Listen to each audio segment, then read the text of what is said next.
No matter how much Maomao denies it, she is a part of the Lakan clan, and she also happens to have cousins, uncle, granduncle, and a very unlikable grandfather. So in volume 6, we kind of get a family reunion, except they lock up Lahan and Maomao. Plus, we also get to see the ending of her parents' love story. We have known about Lumin and Lakan. So let's start with the new Lakan member that we just got, Lahan. His character could be questionable sometimes, but believe me, he will grow on you. And I'm sure that you have come to know that he's obsessed with numbers. The same way Maomao is obsessed with poisons. And I love her relationship with him because he's not just her cousin, but also her adoptive 1-year older brother. And they literally give off the typical sibling energy. Like they will be insulting, teasing, and dragging each other every chance they get, but at the same time, they understand each other, value each other's abilities, and sometimes they even team up to bully people.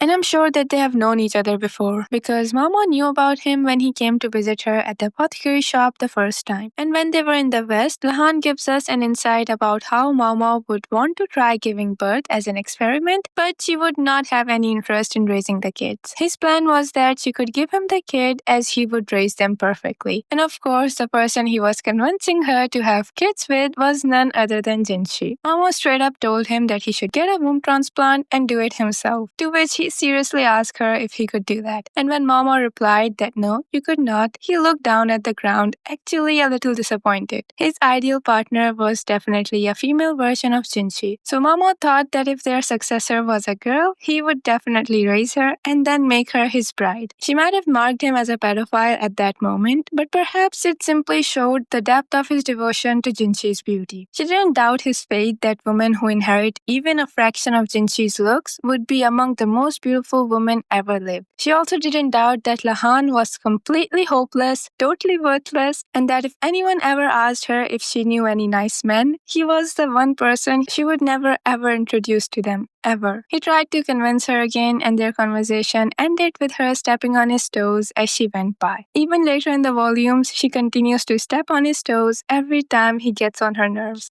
Okay, so there were more scenes of them in volume 5, but let's move to the family reunion that happened when they get back from the West and Lahan takes Maomao to the Lakan residence, which was more or less like a farm near the river because after Lakan had taken over the family, the other members were banished here, and the first person they met was Lahan's older brother, who showed them the door right after Lahan asked about his biological father. "You're not my father's son anymore," he told him, and to Maomao the conversation sounded vaguely absurd. She busied herself looking inside the teapots and checking out the things on the shelf. On the other hand, Lahan sipped his tea while his older brother raged and ordered him to go home. Then Maomao goes up to peek outside the window. When Lahan's brother saw her, he slammed it shut and asked what she was doing there and who she even was. A little late for that question, she thought, and Lahan replied, "She's my younger sister," though she encountered by saying, "I'm a complete stranger, sir." "Which one is it?" Lahan's brother clenched his fist. Mama and Lahan looked at each other. Then Mama said, "He certainly is easy to get a raise out of, right? They don't make many like him. He'll actually throw out a comeback when you want one." Lahan agrees. "Stop it. I don't understand a word either of you is saying." It really was fun to tweak him. Lahan poured more tea from the teapot and ordered it to the other man, who drank it down in a single gulp, then flung the cup away. The drink must have been really hot.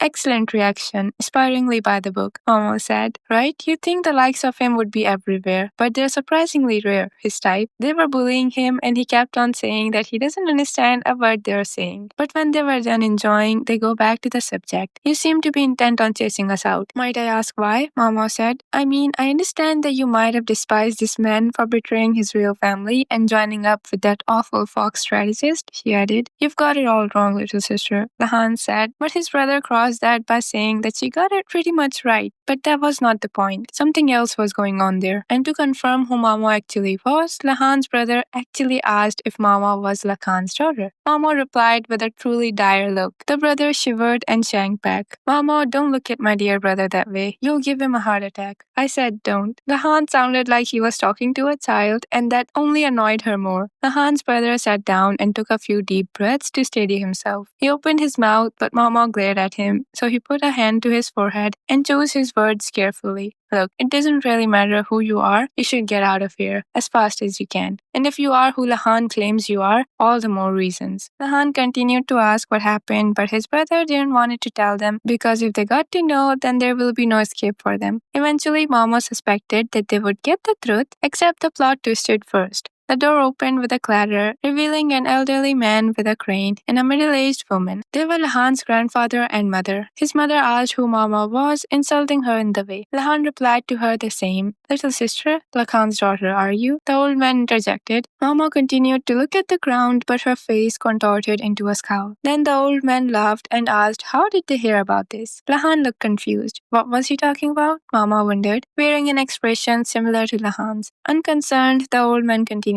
If you're here about Lakan, forget it. He's an empty shell of a man. Didn't even resist when we put him in confinement. He just keeps muttering to himself. Frankly, it's unsettling. Wait, confinement? Maomao and Lahan looked at each other. Oh, don't play dumb. Your adoptive father may be an eccentric, but even you would start to suspect something when he didn't come back home for 10 whole days. That's why you're here, isn't it? The grandfather said, and Lahan told them that they have been away from the capital for more than a month now, so they really didn't know anything. The old man turned to Maomao saying, you're kidding. So to make them believe, Maomao takes out the cactus from her luggage, presenting them the souvenirs from the West. You're kidding. The grandfather repeated and looked at Lahan's mother silently. At length, he swept one hand upward, saying, get them. The servant standing behind him came toward them and they got captured shortly, still a little dumbfolded. The room they got locked in wasn't really that bad. It was just an ordinary room. There Lahan was complaining about how he was a part of the family and how they can't do this to him. But then Maomao reminded him that he was a traitor to his own family. Though what she couldn't wrap her head around was the fact that Lakan was in confinement here. You think that the old fart is telling the truth? Maomao asked, and Lahan told her about Fengxian and the fact that she was ill beyond repair as well. She knew that. I mean, she already looked as if she might die at any moment back when Maomao used to take care of her. That was also the reason to why Lakan did not join them to the trip. He also told her that after Lakan welcomed Fengxian into his house, he changed dramatically. It was embarrassing to see, quite frankly, he said, and Maomao just listens. They would play Go and Shogi every day, which was bad news when he had to go out to work. So he would take a board diagram with him, and after he made a move, a messenger would be sent back to the home to put the stone on the board, then record the responding move and come back to court again and again. Whatever you think you're getting at, it has nothing to do with me. Maomao finally spoke. She does feel bad for the messenger though. She didn't believe that the strategist would simply let himself be captured and taken away from the courtesan he felt so strongly about. In other words, it had simply been her time. She probably lasted longer than she would have if she'd been left to live out her days in the pleasure district. Perhaps it was that thought which enabled Maomao to seem so calm. Lahan told her to not be so bleak, that if the courtesan did die, Lakan would not be able to endure the shock. And you think they'd use that opportunity to bring him here? She asked. It was a ridiculous idea. In spite of all that, the old freak was a high official. When Maomao voiced this objection, however, Lahan responded that they didn't needed him much, so they won't notice him gone. Honestly, why doesn't the emperor just fire him? Maomao thought. Then she started to worry that maybe the strategist had some sort of leverage over the ruler. Meanwhile, Lahan was starting to get a little anxious because the La family had a solid reason to keep him, since he was the head of the clan and all. And typically among the named clan, there were an object that passed down along with the name. Whoever possesses it is the head of the clan. But judging by what she'd seen of the grandfather, he didn't seem like the type to just give up his office quietly. It was quite simple. Grandfather was forced out. He was never one for beautiful numbers, you see. Lahan replied, and it clicked to her that he was the one who got him banished. She thought he had probably enjoyed helping the old freak doing all that research, and the man himself didn't even seem to realize it. Then they wonder why they were doing all this at this moment, and after thinking over some options, their best and correct guess was the White Lady. She had played with Lahan's mother and grandfather's mind as well. But that's a whole different plot line, so let's go back to the family.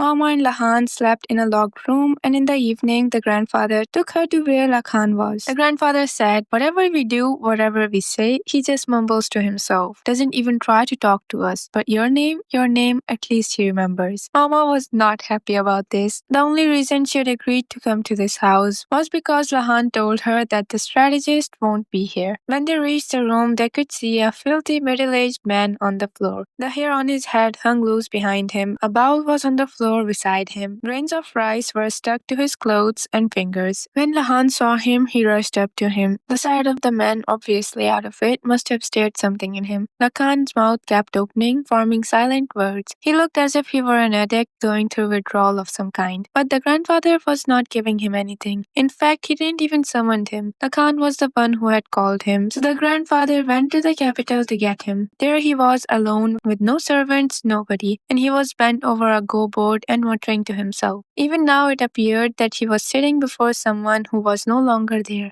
"Can't you do something for him, Maomao?" Lakan asked, and the grandfather, who was still worried about the family jewel, gave them a piece of paper with numbers on it. He thought that it was some type of a code for a location where the jewel might be, but they were actually the moves for Go that Lakan and Fengxian played while he was away. There seemed to be no way to bring him back, so they asked for the Go board and Maomao played with him, following the numbers, since she really didn't know much about the game. When they reached the end of the paper, however, they were still in the mid-game. "No, you'd never make a mistake like that," the monocle freak murmured. "You know I would never miss it, so why?" The strategist didn't move to play the white stone in his hand. He just stared at the board. After a silent moment, Maomao grumbled. Maybe she was just sick of the normal moves, but Lakan continued his mumbling. "It's certainly true. You'd normally do this in this situation. Then the response is here, and then black moves here." He kept mumbling to himself, so she slid the bowl of the black stones toward him as well. He picked one and clicked it down on the board. Now the freak was playing with himself. Then again, in his own mind, it seemed to be someone else holding the black stones.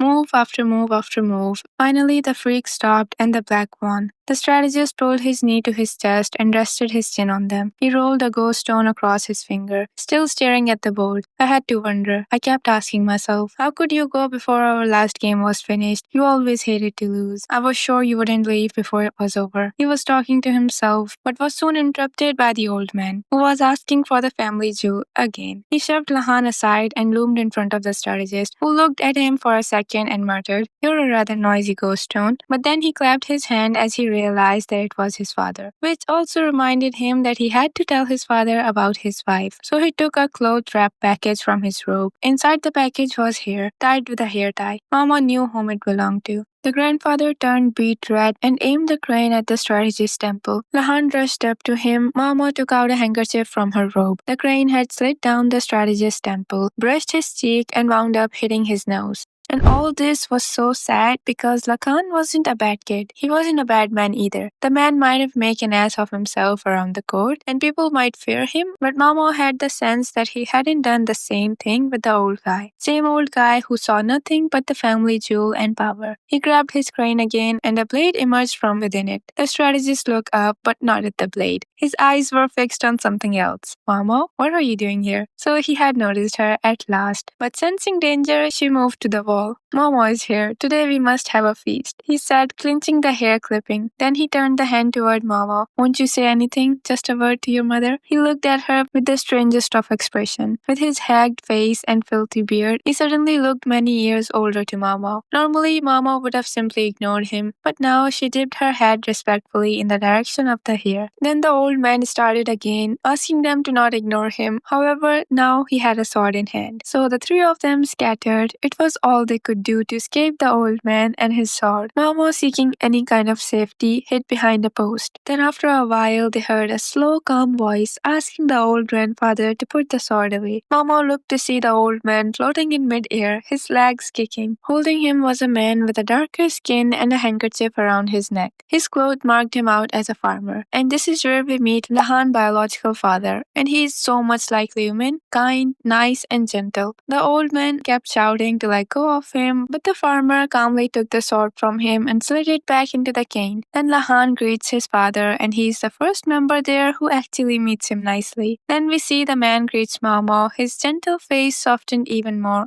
"May I take that to be my little brother who just came in?" Lakan asked with a big smile. "You may. Although I might wish you would learn to know who I was one of these days," he replied, smiling as well. He hadn't let go of the old man, who continued to kick. According to him, he was doing it all for the family. He wanted Lahan's father, who we just met, to be the head, but he was not interested in politics and wanted to stay as a farmer. "You'd still be better than that jackass," the grandfather shouted. The jackass in question was grinning stupidly at Mom. Maomao. And it might be true that people might not find out that Lakan was missing, but when it comes to Lahan, he was also a soldier, an important one as well. Plus, they had a Rikusen to check in on them. And that's exactly what happened, because after some moment, a servant came running up, informing them that a guy named Rikusen was there. Gramps and the mother both scolded and asked the servant to shoo him away. But he didn't come alone. He brought soldiers with him. The old man pounded the wall with a wrinkled hand and had a whole breakdown. I'm surrounded by idiots, incompetence. My whole family is an embarrassment. Everyone listened to his complaint. Now he was stomping on the ground. He even started dissing his sons. But when he talked bad about his brother, who was Liu Min, Mama was suddenly in motion. She darted out from behind the post, grabbed the bowl on the ground, which was the strategist's leftover soup, and the next moment she was in front of the Gramps, and then she dumped the rotten stuff all over the old man, who slapped Mama with an open palm, leaving her cheek burning. She stumbled backwards. The strategist tried to catch her, but she dodged him. I just didn't like your tune, Mama said in a quiet voice. I won't hear you say another word against my adoptive father. What I'm trying to say is please shut up. The old man played the oldest card of who do you think I am. Without that heirloom, you're just a frail man who doesn't know how to have confidence in himself, Mama said with a smile. Her lip was split, but that's a minor detail. He insulted her, and though she had some more things she would have liked to say to the old man, she didn't, as someone was standing between the two of them. The owner of that kind voice was Lahan's father. He reminded her of his own old man Liu Min, so she let it go. But it's pretty clear that she will always take stand when needed. Though it also got me thinking that this will be the third season where she would get hit. I honestly can't wait for her to be in power, but that's a long way to go, so let's head back. Rikyu-san had eventually made his way into the mansion, as he had made the call within moments of seeing the strategist home. Truly, he was another one of the fine subordinates the freak had found for himself. Anyways, Lahan, his father, Maomao, Rikyu-san, and the strategist were all together now, along with the several men Rikyu-san had brought with him. Maomao really did not want it to be in the same room as the strategist, because in the blink of an eye, he was beside her, jabbing her about something. She wished he would shut up. She knew that she ought to take pity on him in his weakened state, but she discovered she just wasn't able. Mama, we should go have a dress made for you sometime. We'll get lots of fine fabric, and we can have a hair stake made too, the strategist said. But Mama didn't say anything, and then we should get all dressed up and watch a show. Mama still didn't say anything. You like books, don't you, Mama? I've got an idea. Why stop at just reading them? What if you were to make a book yourself? She almost twitched at the idea of making her own book, but she managed to force down the reaction. Lahan's father, the strategist's younger brother, tried to talk him down, but he didn't listen. Neither Lahan nor Rikyu-san could be too forceful with him either. So eventually, every gaze in the room settled on Mama. She frowned, but she was cornered. She gave a sniff and made a face of disgust. You stink. You smell like a feral dog who's been out in the rain, she said. The strategist brought his own sleeve to his nose and sniffed. Then he looked at Lahan, dead serious. Where's the bath? He asked. After getting to know the direction, he left the room. And don't forget to brush your teeth, Mama called after him. If they were lucky, they wouldn't see him for at least an hour.